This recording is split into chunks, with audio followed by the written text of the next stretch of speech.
Batter up. Rob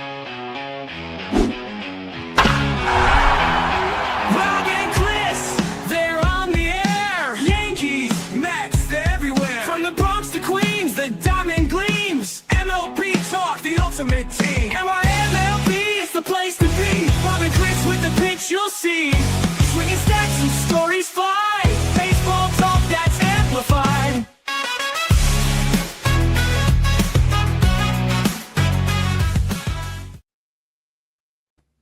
And welcome to a new episode of NY MLB Talk with your hosts Rob and Chris as we cover the Mets, Yankees, and all of Major League Baseball.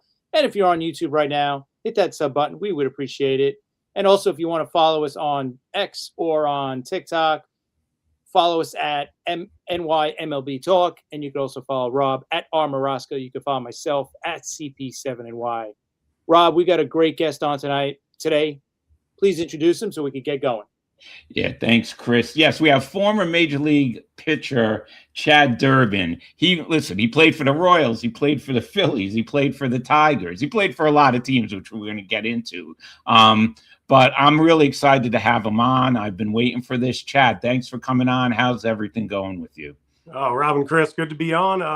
We're in Mardi Gras down here in Louisiana, so it's a week off of school, kind of like a winter break for everybody else, but we get to make it fancy and tie a name like Mardi Gras to it. But the kids are off all everybody's kind of rolling. It's 65, 70 degrees out, kind of like spring training in Louisiana. So, just chasing our tails. Yeah, that sounds nice. Tomorrow is Fat Tuesday, so it's great. And we can't wait for spring training started. Finally, it's been a long winter in New York. It's been nothing but ice in New York City. It's been cold, huh? It's been crazy.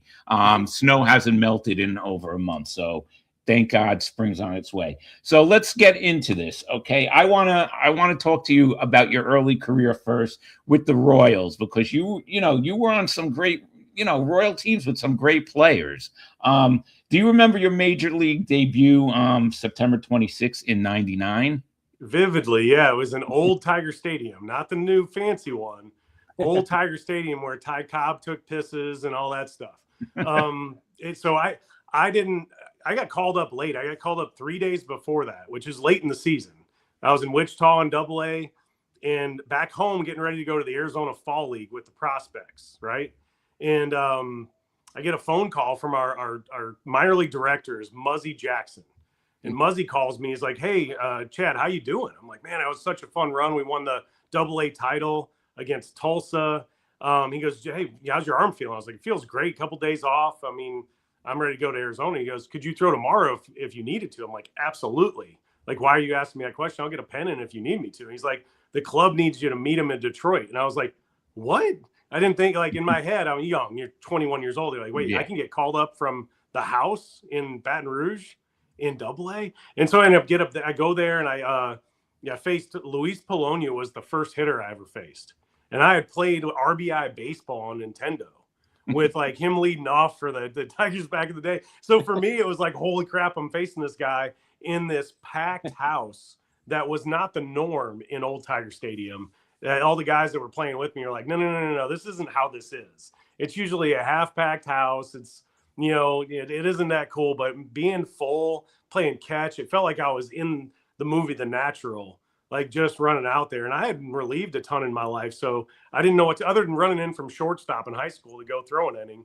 I had to warm up down the line where, believe it or not, because it was the last series ever played there, which is kind of notable, that like I remember like not getting heckled, like not getting barked at, and everybody was kind of really happy to just be there for that series. And I ran in, I had my head down while I was running. I looked up, and Tony Muser, who reminds me a lot of Coach Brown in Major League, raspy voice, and what the hell are you doing, kid? Like I looked up and he's got the ball, and Mike Swinney's like, "Whoa, slow down!" And I get the ball and try to go get some outs, and I did. It was 2 1/3, 1 hit, maybe 1 walk, 3 or 4 punch outs, no runs. That's great. What does it feel like? Two questions. This is a 2-part question. What does it feel like the first time you stepped on a major league mound and it was packed, like you said, because it was the last series in that stadium? What does it feel like that first moment you're on the mound and you're just looking around the stadium? I was trying not to do exactly what you just said. Like, yeah, now I would love to know what that looked like. What's the second, third deck look like? What's the roof there look like, from this mound? I just, the catcher, talked to me and this is sad. I can't remember who caught me. I mean, it's one of those where it was such a, overwhelming for a 21-year-old kid, such an overwhelming amount of information. And you just were trying to calm everything down to the point where you just play catch and just throw the pitches you need to, not walk guys. Please don't screw this up for yourself. What a heck of an opportunity. And I guess once you start to rip through the baseball the first couple times, the rosin bag feels the same. The mound kind of feels the same. To me, it was reflecting on it. I had to ask people for their thoughts on it. Like my mom and dad were there with my sister and some extended family. And because it was the last series ever there, they were sitting around families of Tiger and baseball, legends. Ty Cobb's extended family is there, and that's who they were sitting with in family sections. So I'm asking them, and they're like, "Man, it was such a bigger deal than they compared it a little bit more to the World Series than to just going to a game where your kid's making his first outing." But yeah, it's I expected. I'll tell you what, in this day and age of all the velo and everybody wanting to throw on a track, man, and hit the highest number. And I thought for sure that I was going to throw the hardest pitches of my life, and I didn't. I was 89 to 92, touched a 93, threw strikes, had 3 pitches that I landed for strikes. I pitched really well, but in my head I was like, man, I'm going to throw 100. Here's where it happens, and it didn't. But it was a heck of a memory, and I remember standing in front of the urinal where everybody's like, hey, you need to take a piss here because Babe Ruth and Mickey Mantle, and I couldn't squeeze out a drop. I was so nervous. I was a freaking mess. But that's I got great. It done. And the second part, and then Chris, I'll get to you, Chris. Second part of that question is, what was it like? I mean, I know it was an older locker room, okay, and clubhouse. What was it like, to get to finally be in a major league clubhouse? What is the feeling of that? Man, there's a little bit of me that I love baseball. I loved baseball as a kid. I'm from Illinois, so I watched a ton of Chicago Cub games and loved watching. I mean, I love the Cubs, but I actually love the way the Cardinals played and the White Sox. So for me, I had heard enough Harry Carey, Steve Stone, all those guys just say, hey, these rookies, they just need to be seen, not heard. Don't say, I mean, it was very little eye contact. It was just keep your head down, get out of the way when everybody's in the clubhouse, get the hell out of there. When everybody's leaving it, make sure you're out there first.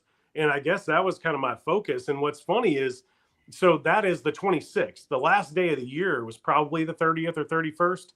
And we were playing Cleveland, who was first in the division, probably and as I tell the end of this story, they say, hey, Durbs, you're going to start the last game of the year. You're starting against the Indians. I was so fired up. I mean, just vibrating for a couple of days while I was waiting to do it. And we end up, they say, oh, there's some weather, we'll probably push the game back. Well, they end up coming in to the club, hey, game's canceled. And of course, everybody's packing bags, getting ready to leave. I was the only guy, I think, in the whole place, both sides of the locker rooms and clubhouses and stands and everybody. I was the only guy mad. I'm like, how can I needed to pitch that game. This was my chance to make the team next year. That's my takeaway from that and it was Cleveland's lineup was gross. It was Lofton, Vizquel, Alomar, Tomey, Manny. I don't know if the 21-year-old in me wanted to face him. The 48-year-old speaking right now, kid, it's probably best that you didn't.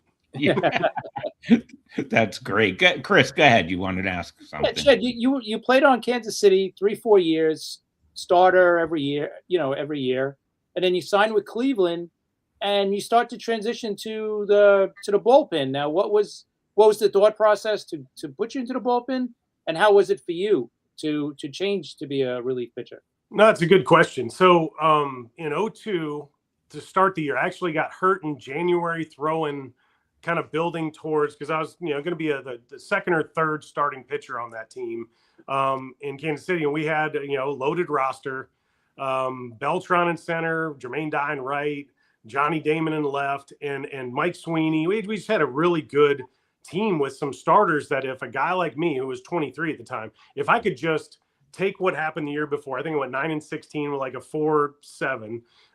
But I had the second lowest run support in the league. And if they just, for the sake of scoring runs, if they just score a couple more runs, I'm probably going to win 12 to 15 games. Might lose the same amount, but I'm going to go out and I'm going to eat innings, maybe get 200. And so going into that year, I was excited. Ended up not my elbow hurt, pitched in spring training, made it to the season, but 2 bad starts. And then, back then I didn't know I needed to put my foot in the ground and say, hey, I'm hurt. Like, we need to go get this checked out. They sent me down to the minors. I ended up going to, I think, New Orleans first start, threw a changeup. It gave a little bit, got numb.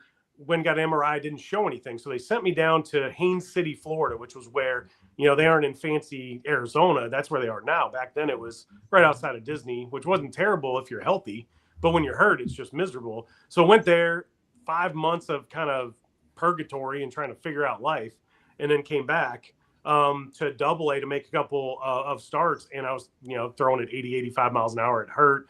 Finally said something. We went and got an MRI, and 2 days later I had surgery. So you think about that arc when I came back. So in the offseason that year, I mentioned Muzzy Jackson earlier. Muzzy was the director of minor leagues and kind of personnel in general for guys on the big league side in their offseason. Well, they non-tendered me because I had 3, my options were gone. So they called me. I remember being in Warsaw, Indiana, is where my mom and sister and them lived.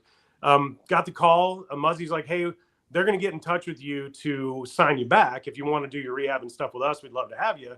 And I didn't get a call back. And so I think a day after Christmas, 26th, maybe the 27th, Mark Shapiro, who is the president of all ops in Toronto now, but he was with Cleveland forever. He called me. He's like, hey, Chad, I haven't seen a transaction where you've signed. You're sick, 5 months out of Tommy John. We loved you. We tried to trade for you, get you in Cleveland. And so Mark's like, hey, we got Tim Maxey's the strength conditioning coach that came over from Kansas City. He's here. That's a big component of the rehab process. And our second trainer, on the big league side, is the rehab guy for Cleveland that year. So you have 2 components of a really important piece of everything there in Cleveland. And he said, man, we're going to rebuild this. We got CC. We've got a chance to be a pretty good team by 5, 6, and 7, which they were. And so when I went over there, we'd love to have you start. And so I came back. I relieved, I think, a couple times in the end of 2003. I got back from my Tommy John to the big leagues inside of a year, which, I'm going to pat myself on the back. It was hard work.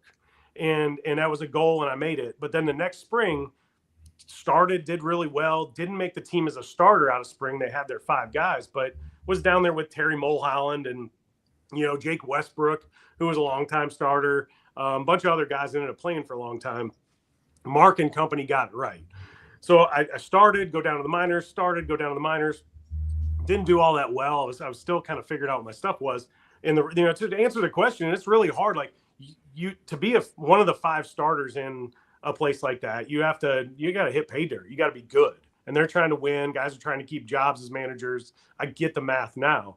My wife said it the other day. She's like, you're going to have to fight the urge, because after every outing, if it was good or bad, Rob, Chris, I would just say, man, but I felt good. And she's like, at some point, 3 years out of your surgery, it ain't about feeling good anymore. It's about going and getting outs. It's about going and producing. But so I came back as a starter, Chris. I threw 199 and 2/3 innings in Toledo in 2006. As a starter was really good. And then Kenny Rogers got hurt in 2007. I ended up starting for half the year. And then Jim Leland would, he liked me as a 5th starter, but they had Kenny Rogers came back, and then I think they got rid of Maroth. But guess who was waiting in the wings? This 6'7", left-handed freaking stud, Andrew Miller. Who are you going to start, me or him? You're going to start him. So they send me down to the pen, which was fine. But that team was loaded too, and so I relieved there a little bit, and then decided I wanted to start or try to start in Philly. And when they brought me in, they're like, hey, Adam's got a 3-year deal. We're going to start him. And to be perfectly honest, I really liked relieving. You're going to chase success, but I like putting on a cup every day. I like the idea that I might pitch, that I was a little bit more a part of it. The starters are a part of the team. They're important, but they're on an island. as much as the relievers are, but the relievers are a little more relatable. When you're in there 3 out of 4 days, or they see you warming up, you're going to get big outs. I don't know. It just fit the personality that where I was in my life at that time. It just fit, and you get into important situations. You're more part of the team. And like I said, you chase success. Yeah. Real quick to answer one of the viewers' questions. Yes, Dan. Old Tiger Stadium was called Briggs Stadium for a couple of years in the late 60s, I believe. So to answer your question. All right. So Chad, you're in Philadelphia. And you had success in Philadelphia. You made it to 2 consecutive World Series and you were a world champion. Okay. So tell us about those years in Philadelphia, because they used to kill, I'm a Met guy. You guys killed us for a couple of years, and I'll bring up one game later, but tell us how it felt in Philadelphia to play, especially with the crazy fans in Philly. It was great. Playing in the Midwest. So it was Kansas City, Cleveland, Detroit's maybe a little bit harder on their players. Just to be perfectly honest, but less of the, hey, you'll get them next time. It's okay, kid. We still love you anyway. That's not how the East Coast speaks to their players. Jim, and Jim told me, this is after the fest, a couple years later, 09, maybe 10, when he was on the team in 10. And I had faced him in Cleveland, and he said, man, I was hitting the ball pretty well in Philly, but I would strike out in a big situation against Roy freaking Halladay, and they would boo me. He's like, you can't take a day off. You can't make an error at first. You just can't have a lapse in baseball judgment. And he said, I really enjoyed it. It was really you go to the field, there's no, hey, I'm just going to go get 4 ABs, or as a pitcher, you go, I'd look up at the board and I'd have a 1.7 ERA. I'd go 2-0 on the first guy I faced, and it's boo. Me too. I get it. I'm feeling the same thing. And I think maybe that part of me that's such a competitor, and all the guys are competitors, but the part of me that's already doing that to myself is, I'm already booing myself. I get it. I agree with you. You should be getting on my tail for this. And I I think the media, the fans, the players, the former players, just the whole, wrapped package of what Philly and New York and Boston and Chicago, you mentioned, what they're all about. If you're not in, you're in the freaking way. And they're if you can't answer the questions to the media the right way afterwards, if you can't go out and have a better outing after you just crap the bed the day before, if you can't do that, you don't belong here. There's other places for you to go play. And I loved it. And I embraced it. And for whatever reason, maybe I was better equipped to do it at 29, 30 years old. I thought that Philly, the age of the team, you had a couple veterans. Jamie Moyer just lopsides the age gap a ton, being 45 at the time. But if you really think about what Jimmy Rollins was 29, Ryan Howard was 26, Cole Hamels was young, but Utley 29, 28.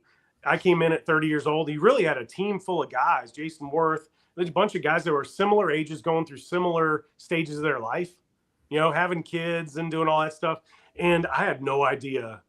We came in and beat Philly, I think 3 of 4 in Detroit in 07. Came in, we were a better team at the time than they were. They were really good. We came in, beat them, and then, I was like, but that team's got a chance to, I looked at their roster. I looked at the way they played. I looked at the bank. And I was like, ooh, that looks like a good place to play. Maybe not a good place to pitch, but a good place to play. And they're going to win. And so I just gravitated to it. In that 07, 08 offseason, Rob, Chris, so I get non-tendered by the Tigers. Yeah. I didn't throw 100, and Dombrowski likes relievers that really just pump gas. Because he's thinking about the playoffs. Same reason he signed Castellanos, and we can talk about that in a minute, because I'm sure it's a topic any of us can talk about. It's kind of fun. Yeah. It's good theater. But he didn't bring him in to be this great, season 162 season player. He hits really good pitching really well in the postseason. That's why he wanted to go get him. He's trying to win a World Series. So, But I get a call from, Dave DeLucci, who's from Baton Rouge. He's like, hey, man, I enjoyed Philly, but God bless. Dude, if you don't catch fire and do well, they're going to eat you alive. and just different guys that I know really well. They're like, hey, don't go there. And even Jim Leland and Dabrowski, you should go to the Pirates, be their third or fourth starter, go get 200 innings, get paid, get on the map, and then go start for one of the some other team. And I mean, I remember sitting at home and thinking, no, like I just won. It was a lot of fun to win in Detroit. Like I want to win. And they seemed like one of the best options. And spinning this to exactly what my thoughts are is that rivalry is freaking cool. Like the Mets and the Phillies, like you don't really know about it when you show up until you hear Jimmy saying something to the media, and then it's all over everywhere. Yep. And then you hear David Wright answering back, but then David Wright's too nice to like just tell him what he's really thinking. But he's still and I played in a fantasy football league with him. We end up, I congratulate him for the number to being retired. He's a great human being. But the back and forth, and then the media just loves it. They're like, oh, sweet.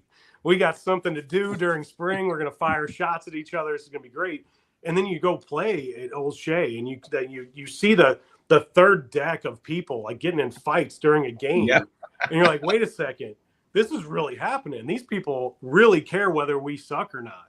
And the both teams are really good. I think it came down to the last couple weeks, and we ended up winning in 2008. But I just remember thinking, like, every time we went in there, it doesn't matter what the records are. It's really like the fans are going to be on our, the old bullpen was a little bit different than the new bullpen in City. In City, they can't really get to you. Like, they want to yell at you and they're looking around for you and they're like, maybe there's one of them. Oh, that's a bullpen catcher I just chewed out for 15 minutes. My bad. Yeah. I love City Field. It's beautiful, but Shea was my place. It was just, it was a zoo. It shook. It was crazy. And in 2007, 2008, the Marlins did a number to the Mets and knocked them out. And you guys were in, and you deserved it. I know Chris wants to talk to you about the 2008 World Series, but the 2009 World Series. So I'm gonna let him pick it up. Go ahead, Chris. Yeah, no, I mean, all right, now you're in Philly. You win the championship in 2008, and then 2009, you're back in it. Now you got the Yankees and their guys, right? Now you got the Jeter, the Pettit, Bernie, not Bernie, but now you got the 2000. Everybody else, everybody but Bernie. Yeah. Right, exactly. How was it pitching in that World Series compared to the year before? I think you beat Tampa, right? Yeah, we beat Tampa. I think they knocked off Boston in 7 games to get in, and we were on fire. You see it all the time. If teams get hot, they just they roll through the playoffs. And in 9, I felt like we had the better team. Plus, we had just won, a little battle tested, but it was the Yankees, and it was their first year with the new stadium. I had pitched in the old one, and it felt like it was haunted compared to the new one, which it probably was. And but I remember like it felt more like a World Series. They shut down Broadway so you can get to your 5 buses to the hotel. It's right. The celebrities on the field coming to Philly, going there. I mean, Jay-Z is he's got a pregame concert going on the infield. And it's probably 5 to 10x total media when you're playing them versus playing Tampa. And we were prepped for it. It wasn't like there was any moment where you beat us because the media was overwhelming. The Philly guys are ready for it. Yeah. And this affected both teams, so this isn't an excuse why we didn't win. But both teams had the bird flu. Remember the bird flu in 2009? Yeah. Yes. So both teams had it during like the playoffs into the World Series, and both teams had a couple guys still lingering and some guys that didn't get it. But I remember thinking about. I remember Ruben Amaro, our GM in 2009. He walked in. He's like, no mention of it, or it'll turn into the bird flu World Series. Both teams have gone over this. PR's talked to everybody. It's not affecting you guys enough for it to really matter.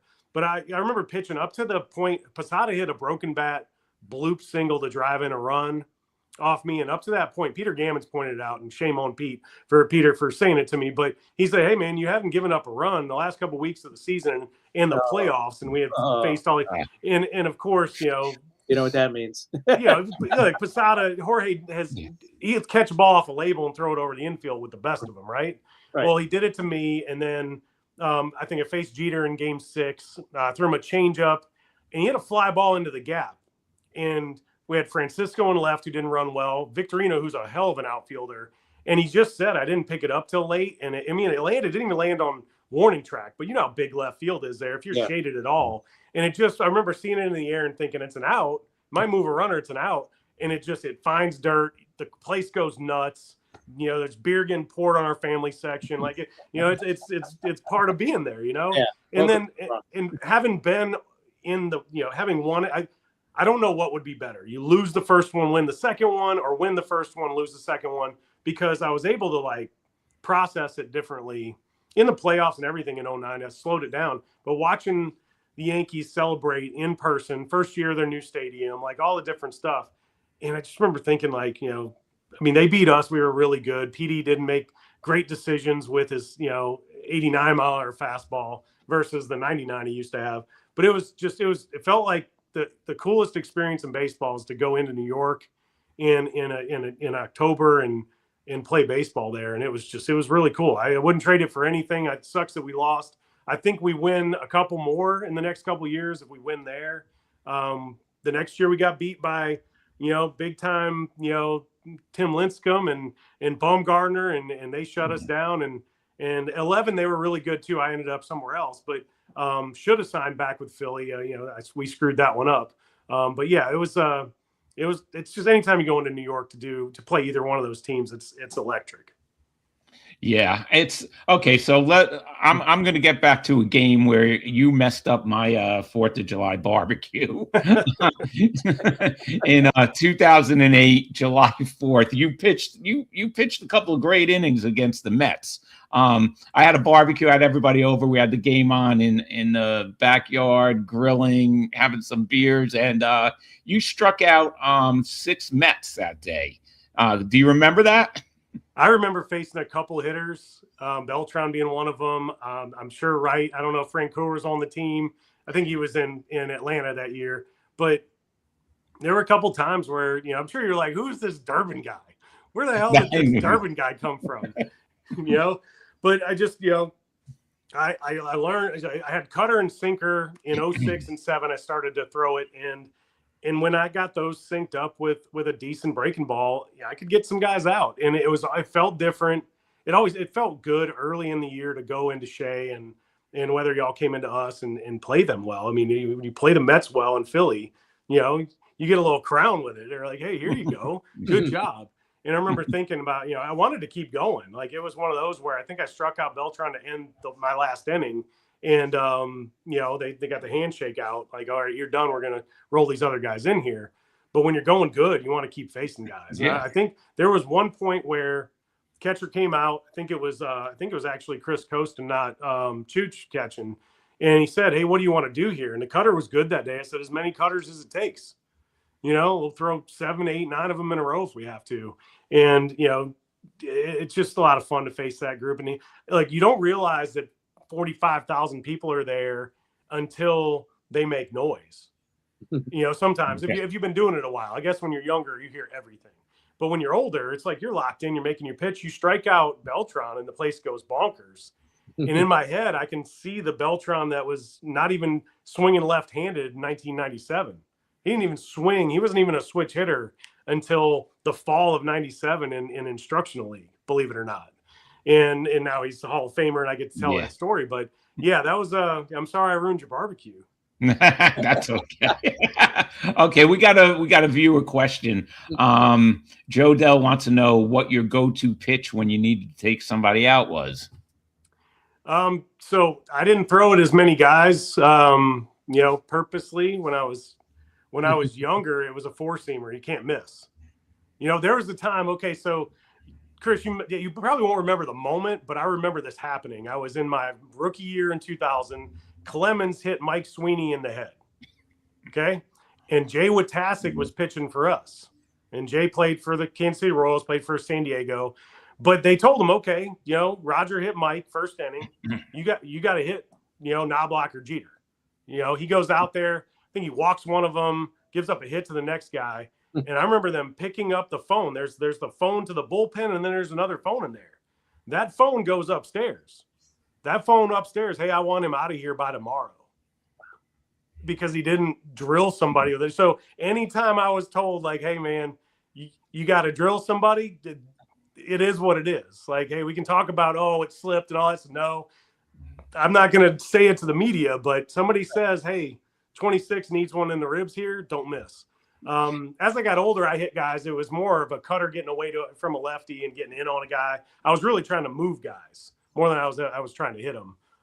Very rarely does a middle reliever come in to do that type of job. It's usually the starter or somebody else. Yeah, go ahead, Chris. Okay. And I see that you, I looked back, your hitting stats. You have 2 career hits. Do you remember those at bats at all and who you hit them off of? So my first hit was off of a lefty with the Pirates. And I'm brain farting on his name right now. I did hit 318 in AAA. I got to throw that out there real quick. But that doesn't show up on the back of the card. Zach Duke was the Zach Duke, yeah. Lefty throwing, 88, 87, and I just fired one to right field. The second hit was, I remember getting a sac fly in Atlanta. I'm trying to think when that other hit would have been. I know I hit a couple. What's that? The sac fly was on ESPN. It was on a nationally televised game, by the way. Yeah. It was with Detroit. It was my last start. Or no, it was my first relief appearance. I came in relief on that one, and they gave me an AB because I was throwing well. And it was against I switch hit. So the lefty comes in. I'm actually facing the guy, and the sliders aren't going away from me and stuff. But I remember lining out a couple times. I don't have a ton of at bats. You get 1 or 2 hits right there, and that average jumps a ton. Yeah. I hit a line drive, first baseman for Tampa, Cantu. Yeah. Bases loaded, and I hit one hard, and he made a diving play, and maybe a foot into fair territory. I run well. I did then. I would blow both hammies out even thinking about it right now. But I'm getting 2, maybe 3. And I'm like, oh, this is, and the seat catches it, it's over. And, there were several at bats. So I faced Todd Ritchie in Pittsburgh while I was with Kansas City. And Jack Wilson was a shortstop, hell of a shortstop. His son now is with the A's and all that stuff. But I hit 2 ground balls into the hole, and my foot touched the bag before that glove popped both times. And the umpire, like, first time it was just you're out. Second time, Todd Ritchie had a no-no, and it's the 6th inning. And so I hit the bag, and he goes, Chad, we can't call that a hit for the first hit of the game. It can't happen. And I remember thinking, like, that's BS. Like, just call it how it is, but it was one of those, I'm sure Jack is like, holy crap, that little dude was running, but I remember I got 2 at bats. I got an 8 inning. I gave up no runs in that game. Went 8 shutout, 2 at bats. That's it. And I was like, wait, I should have got more ABs. How does that happen? But like he shoved against us, and it was what it was. Yeah, that's a great story. Really, you should have broke up that no. I mean, my foot hit that bag before the pop. I know that. Yeah, that's just. Well, your second hit was off Aaron Cook, by the way, against Colorado. I don't know. Oh yeah. I do remember that. I remember. So Jimmy came up right behind me, and it was with Phillie, right? I think so. Yeah. Yeah. So Jimmy came up right behind me, hit a ground ball into the hole, right-handed. So he's facing Cook, hits it in the hole. Tulo goes to second, and I beat the throw, and they gave it a hit. And so and Jimmy's like, hell yeah, I'll take one if I can get one anytime. But I remember, and I remember Tulo kind of looking at me like, this prick. What are you doing? Why are you running so hard? Like, right, you're a pitcher. You're not supposed to be doing that. Hey, man, shuffle, go. I mean, I got there. In 2000, against the Yankees in the World Series in 2009, Pedro Martinez was your teammate, and he did pitch that Game 6. You guys lost the series against the Yankees. But how was it? How was Pedro as a teammate for that 1 year? He was awesome. He came in mid-season, and Petey's just a wealth of knowledge. Obviously, he was 87 and 91, maybe touching 2 or 3, right. But still just, change up anytime he wanted. The curveball and cutter and fastball still had life to it, even though it wasn't hard. But also, like, willing to have conversations and talk pitching and learn if you wanted to. did a really good job for us. I mean, outside of, I think he thought he could get Matsui out in game 2 and game 6. Yeah. And the approach would have been great if it was his old stuff. It just wasn't his old stuff.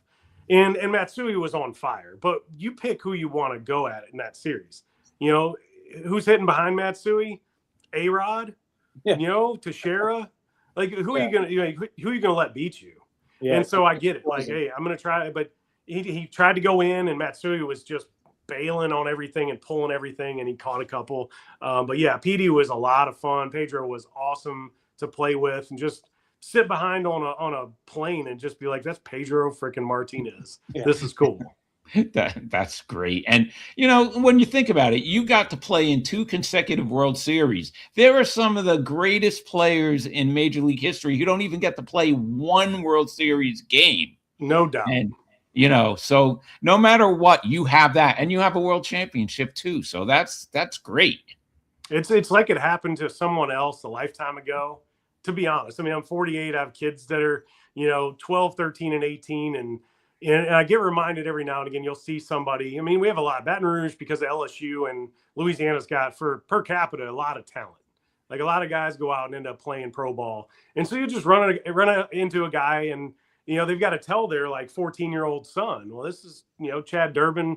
He went to school here in town, went out in the pro draft, and, won a World Series in 08. And you're like, I mean, but I guess that is kind of the intro, right? Like, this guy pitched for parts of 14 years and won a World Series. And I'm like, I lost one. I was on a roster that lost another one. And just, very, very fortunate. 2 different careers. I feel like I lived in 3 different eras. Like, my 99, 2000 kind of window was kind of that steroid era where so many guys, and it was just running rampant. And I would go at 195 pounds going into an off season, and I'd come back and guys would have gained 20 pounds. I gained 7.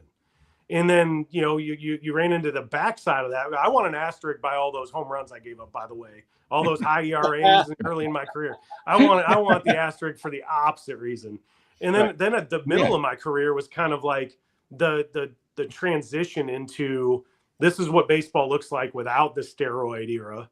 And it was pretty good product on the field. Really good players. You're looking at some of those guys that are, now in the Hall of Fame now and going in. And then at the end, it was kind of this breaching of the data era where in the Phillies, because we were winning, we didn't really have an analytics department that was like, really pronounced versus the teams that were trying to like win again or make some adjustments. The Dodgers had an incubator out there, and obviously that worked out.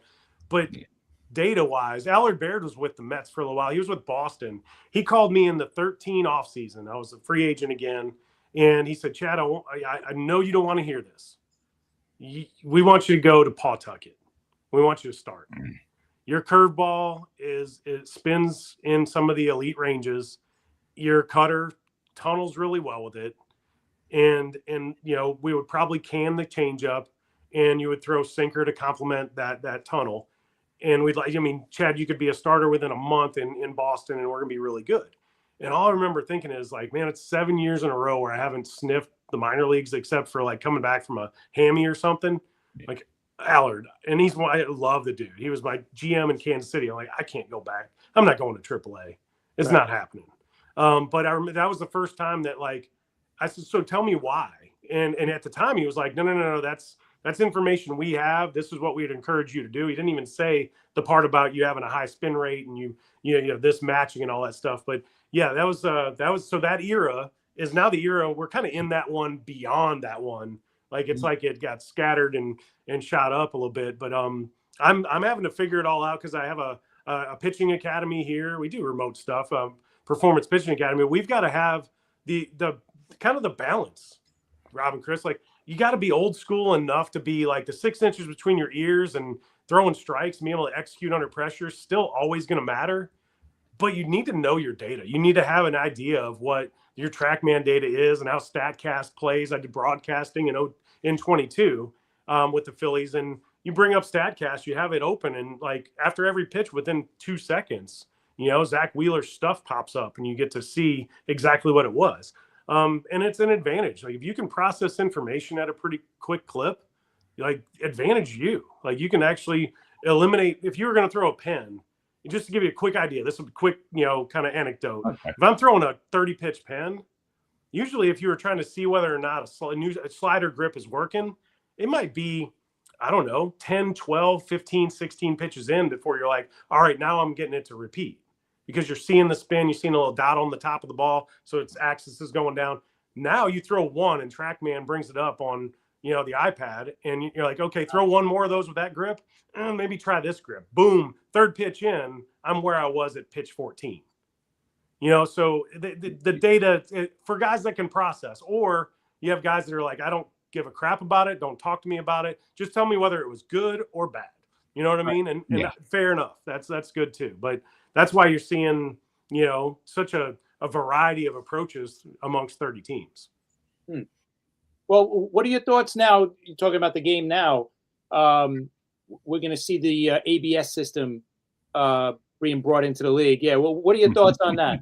Because I think Chris Sale brought it up. He says, I would never challenge a pitch because he goes, everything I throw, I want that pitch to be a strike. And he goes, the way they catch, it almost looks like a strike on every pitch anyway. So I would be the worst person to say anything. So he goes, I'm never going to X-ray challenge. Well, what are your thoughts on the whole system?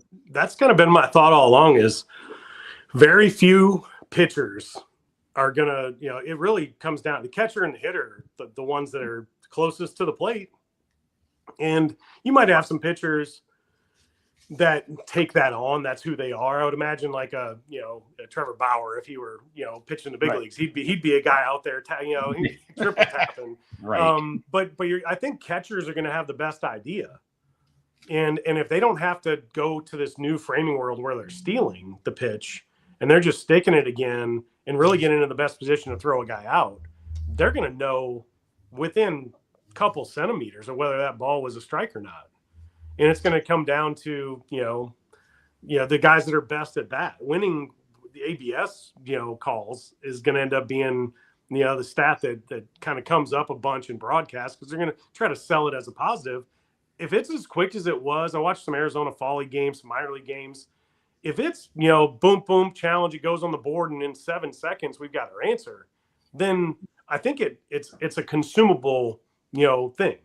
If it takes too long, I mean, none of us like it, whether it's an NFL game or, a baseball game. Like, if I've got to sit and wait for 30 seconds while you numbskulls figure this thing out, you knuckleheads, like, then I'm going to turn the channel, and they don't want us turning the channel, And so and I see it with, if it's a quick process. I was against a lot of the new changes. And in 22, as a broadcaster, it was like, it was new. You got a shot clock, you got a pitch clock. You can't even tell a story because we get long-winded. It's over. Like, your story's over. Like, they're throwing the next pitch. And so I think that part ends up being good. It's executed well. It's taught in the minor leagues. So by the time guys get to the big leagues, it's good. I'm not crazy about you pick the first and an umpire puts a finger out. You pick again, they put 2 out. Like, okay, that's the one that I'm like, but a lot of the rest of it, it's not like the product on the field is that far off from being really enjoyable to watch. So I do enjoy the game today. Against a lot of the former guys I played with, they're like, "Oh, screw you, Chad," blah blah blah. Like, I don't know. I still enjoy the game. I love the game. Yeah, it's that, that's how I feel too. It's the game. And we're going to ask you, we always ask something for the last question. So we're going to ask you about the changes. And we got about 15 minutes left, but I wanted to know, what are some of your favorite cities or ballparks to pitch in, or to even your favorite city when you were off on an off day? What are some of your favorite cities? Man, I mean, it's the top tier is always, New York, Chicago, maybe Boston, right time of year. April in Boston can get a little chilly, not as much fun to walk around. No. And honestly, like, San Diego is a really cool spot to have some extra time. Seattle used to be, San Francisco used to be. Walking around downtown in those, it's not really an option anymore. So you kind of maybe don't look at it the same way. The guys now, I'm like, hey, how's Seattle? They're like, no, dude. Nuh-uh. Yeah. Not unless you want to work on your 40 time. So that's out. Like, you're not going to do that. But we used to kind of hold our breath in the Midwest. You know, you're in Central. It's like, okay, you're going to Minnesota, you're going to Detroit, Yeah. Cleveland, and then you're going to Chicago. It's like, okay, Chicago obviously is like what we're going to hold our breath to get ready for. And it was always fun to play there. I as far as pitching, I guess I moved down here at 12, so I'm really from Louisiana. I say I grew up in Illinois. I grew up till I was 12. There's something about, you get used to the leather feeling a certain way. And so when I'm down south, whether it's indoors or not, when I'm in Texas in either spot, or I'm in Atlanta or either place in Florida, the ball, like the leather has some tact to it. You know what I mean? And so if the leather has a little bit of that to it, and look, the East Coast all the way up, like, you know how it gets in the summer. It might as well be Louisiana. It's 90 and 95% humidity. Yeah. But early in the season, you can't feel the leather. You go out west or Colorado or anything like that, and you can't feel it. Like, it's dry. I mean, you can't get enough spit on your fingers, all that stuff. So, I gravitated to liking pitching in some places that aren't the greatest places to go visit, but I like getting outs. But and as far as I loved pitching, I hated actually pitching, but I loved being in San Francisco. That, just what a great spot to go play baseball. Here's a funny, so that stadium is a pretty cool spot. Playing them in the playoffs. Yes. Who's the lead singer for Journey? That was the Recluse. Steve Perry. Steve Perry, okay. Me, Ryan Madsen, Brad Lidge, we're all down the line in the bullpen in San Francisco before they put them behind the wall and everything. And it's, after the 7th inning stretch, and they start playing Lights, City by the Bay, right? Yeah. And he's there. He's on the big screen, and Madsen bumps me. He's right up there. He's got one foot up on the rail, and he is lip syncing his own song. We're cooked. We have no shot at winning this game. Yeah. We're cooked. Yeah. This dude he's air micing his own song on the big screen, and it's like the color of the sky is like sunset, and the planes just flew over again. Like, we're like, oh, we're completely screwed. This is the coolest thing ever. But I loved playing there, and they're really like, it's big league baseball. Now that I'm further removed from it, man, throw me in whatever number 30 is and throw me out there at 30 years old again, and I'm in. I'm doing it. That's great. What team were you a fan of when you were a kid? The Cubs. Ryan Sandberg, Leon Durham, Mark Grace, the two first basemen, the Penguin, Ron Say, who had a birthday the other day, Jody Davis, all of them. So as a latchkey kid, you came home at 2 o'clock, 3 o'clock from school, and mom's like, hey, you're in the house till I get home, cook some macaroni and cheese and do your homework. Well, the homework ain't happening. I'm turning on WGN, and I'm watching this baseball game. So, I mean, those Mets teams in the mid 80s, you knew every guy. You knew every guy on the Cardinals. I actually played a lot more like the Cardinals. I ran bases. I was aggressive. But the Cubs, man, it was just so much fun to watch that team play. And so, I grew up a Cubs fan. And then as you start to, I moved down south. We don't have a local, I mean, the Astros are 4.5 hours away. LSU is the biggest product close. And they had some teams. Skip Berman was putting out some, college teams that were pretty darn good. So you end up not watching it as much. And then when you play, you start pulling for guys and their families to get paid. You start to, kids are like, why are you pulling for Tampa right here? I was like, because my buddy's kid's pitching, that's why. And pretty cool. So Greg Dobbs, who I played with in Philly, my kids play ball. The kids, even though he's in Tommy John rehab, they have NIL deals. So they have these merchandise stores. You go in, you buy a shirt or a coffee mug or whatever. But all my buddies have kids that are playing college sports. So I'm like, man, send that. And so my daughter's wearing like a Taylor Dobbs number 33 t-shirt to her volleyball practice the other day. And I'm like, that's cooler than almost anything you could. Nobody knows how cool that is except me. Like, I'm just like, that's a really cool moment. I just think it's I don't know why I brought that up, but I was just picturing it, and it's just cool to have played the game and do all the stuff we've done. And real quick, how's your son making out with the surgery, Chad? So he's 20 weeks out. I think he threw plyos for the first time today at like 30%. He had the same one as Tommy John's TJ3, where they keep the ligament and then they bring in a graft from his hammy. It's usually the palmaris or your hammy, and then they wrap it in a synthetic graft. So he's got like the same one Otani had, which is one of the standards now. I mean, he should be throwing in the next week or so. He won't throw a pen until maybe late July, early August. And he's pretty good, man. He's not big. He's 6 foot tall, but his metrics are really unique. He's kind of got a little unicorn status there, but he's a much better pitcher than I was. I don't know if he'll have the ability. I mean, you got to get lucky on top of lucky on top of lucky on top of good to do what we did. But he just, it's so many strikes. You just kind of like, how in the hell does he repeat like that? And so to be 18 and have a chance to go pitch at a top 20 program, it'll be a lot of fun. They played a team out of UC Santa Barbara. There's a kid named Jackson Flora. If you go to the Pitching Ninjas site, it was this kid from UC Santa Barbara. He was 95 to 100 the other day. He'll be a top 10 pick. And then the next day there was another kid. It was 94 to 98 with like Bugs Bunny changeup. I'm like, good Lord, what? And they were like, this is not the normal. That team's got two, top 2-round draft picks. But it's cool for him. It's cool for me to live that through my son a little bit. And Southern Miss is a good program. It's not too far from home. I would have signed up for him to go to Hawaii, to be honest with y'all. Just get away, go do it. Go have your own experience where you're not Chad Durbin's kid. You get to go make your own name, because you do fight that. A lot of big leaguers have to fight that until their kid go ahead. Yeah, they go ahead. Like Jack Leiter kind of pulled Al's name off his moniker, because it's like, hey, I throw 100 and I'm at Vanderbilt, I'm gonna be okay. But it takes a while. Yeah. All right, Chris, time flies. I'm telling you, the hour's almost up. Why don't you get to those questions, because then we have to make those 2 quick announcements before we okay. Chad, we always ask this question for our guests.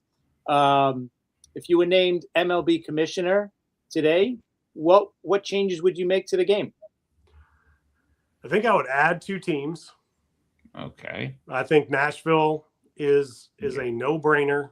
And then there's the creative process here. Do you put an international team in and figure that out and try to get supportive that way? It's really interesting. There's some parts of me that I'm player union heavy, because I was one. But I do think that, all the teams make money. Okay. So anybody that's saying they're not making money, they're lying. Okay. They're all making money. And the teams that are at the bottom, sometimes they're owned by, conglomerates with heavy cash. So they just don't want to spend money, because it's a line item that shows it's in the black and not the red. So, whether it's, something so that the top 3 or 4 teams can't go spend 3x, 4x, but putting a cap or a floor on things is maybe not the answer. I do think the game's in a really good spot right now. I don't think there's going to be a work stoppage. But yeah, as far as being commissioner, I mean, there's some markets that would support the crap out of Major League Baseball. And what about the ghost runner, Chad? Oh, that's the worst. I understand why. I mean, it was so nice in the playoffs not to have it. Yeah. Like, it just felt like I'm watching baseball the way it's supposed to be played. Like we're not just going to plop a guy out there and, and you're as a reliever, you're like, I'm already like, let me give up my own double, let me walk a guy and throw one in the crapper and let him get to second on my accord, not because we want to speed up a game. Yeah, well, we know why they did it, because of COVID. But once COVID is over, they should have got rid of it, just like they got rid of the 7-inning doubleheader, which, Little League. It drives me crazy, because I feel like when they go into extra innings, I feel like it's Little League. That's not Major League Baseball. That's just how I feel. Most of our guests, especially the ex-ball players, they can't. I would get rid of that. And look, the picks to first. So the reason that I don't know. Look, I think about it this way: when I get a young, talented kid hitting, and I know he's froggy right now, and I can make him more impatient by picking the first 3 or 4 times during this AB, like let my veteran advantage kick in. Well, there's no advantage if I've just got to keep going. Yeah. And that's the pace of the game that he plays at. And I just think there's I don't know, there's a little bit of that baseball savvy that you've earned that you don't get to go execute on. So I take away that and a ghost runner and add some teams. Yeah, that sounds good. That's what most of the guests say. Everyone. I think just one guy liked the ghost runner, but who wanted it for the 11th inning? Chris, do you remember that? Oh, I forgot. But yeah, Oh, it's kind of universal. I think nobody likes that that ghost runner thing. I think that's something that could go away, and I think 99% of the fans would be very happy about that. Sure thing. Yeah, definitely. Real fans. Yeah. Right. I have to make a quick announcement. That QR code up in the corner is for, we talked about this on Friday night. It's for the book Chief, The 3 Lives of Gene Locklear by Gene Locklear and Dr. J. Thomas. Both will be on the show in a couple of weeks. Gene played for the Yankees. In fact, he played for the 76 and 77 Yankees. Both of them went to the World Series. 76, Chris lost to the Big Red Machine. 77, Reggie with the Dodgers. So Chief is a unique guy, Native American Indian, went through a lot, made it to the majors, also an artist who had 2 paintings hanging in the White House. I've just finished the book. It's a great book. I appreciate them for sending it to me. So we're going to have him on, and we're going to talk about that book. So guys, if you want to see, when Gene comes on, it's going to be an experience because he's just a great guy, old time ball player. So you're going to love that. But Chad, do you have anything else? Do you have anything you're plugging? You said something about a pitching lab. Yeah, we have a Performance Pitching Academy. It's you go on Twitter. I think it's at Performance. No, it's at PPABR 24. The year we founded it. Or you can go to Durbinator 37. It's on there too. That's Chad Durbin. That's my Twitter account or X account or whatever we need to say now. Yeah. We're on Instagram too. If you search out Performance Pitching Academy. Unfortunately, with pickleball, or PPA means the pickleball association is PPA, but we picked it a while back, and the whole reason we did it, to be honest with you, was we're not anti lab, but we wanted to marry kind of both, give throwing programs and really play the mental game with guys, get them ready for the next levels. And we've done a really good job of the analytics to me make perfect sense. For whatever reason, my brain processes those at a really high rate. So we're able to give guys their best tools to go into their season, whether it's pro ball, college ball, high school ball, or guys trying out for high school. But yeah, Performance Pitching Academy. And then, just nothing else to plug really. Just, man, I'm glad y'all are doing this. It's really cool. Good show. Great questions. Be following y'all. I'll get the alerts on YouTube now every time you pump one out. Cool, thank you, Chad. We appreciate that. Yeah, thanks, Chad. Listen, we're going to put up next show on Friday night. We're going to put up the info for that for you. And we have great replays on SportsWire Radio and all over the place, and TikTok clips. We'll have clips of you on TikTok, which we have a ton of people on TikTok for some reason. That's awesome. That's cool. They love it. Yeah, they love the clips. So we're gonna do that. And listen, you have an open invitation to come on anytime you want to talk baseball, because we love talking baseball. We love talking baseball with you. And one quick question before we go, we have a minute. One of the listeners wanted to know if the Philly Fanatic annoyed you, or were you cool with the Philly Fanatic? No, he's phenomenal. Phenomenal. Man, he gets it. He knows ball. Some of the things he pulls off are if you really know what's going on, if you were watching a game in Philly, and I'm watching that clock go down, but if you're watching a game in Philly and he's doing the lineup, you're PA doing the announcing, and he has some kind of a move or dance for every guy in the lineup. It's an inside joke with the players. And so it ends up being just for us, we relate because we get to see him like nobody else does, Yeah. The guy's phenomenal at what he does. He's really good. And when you go do appearances and stuff like that, he kills it. He's like, I got this.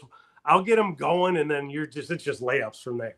That's great. Thanks again, Chad. This Friday night at 9 p.m., We have Nico Molica from the Romantic About Baseball podcast. He's going to join us to talk about Mets, Yankees, and all of Major League Baseball. Chris, you got anything else before we go? No, that's it. Chad, man, thank you again for coming on. And just like Rob said, door's always open for you to come on again whenever you feel like talking baseball. If you want to promote anything, just come right on. Just let us know.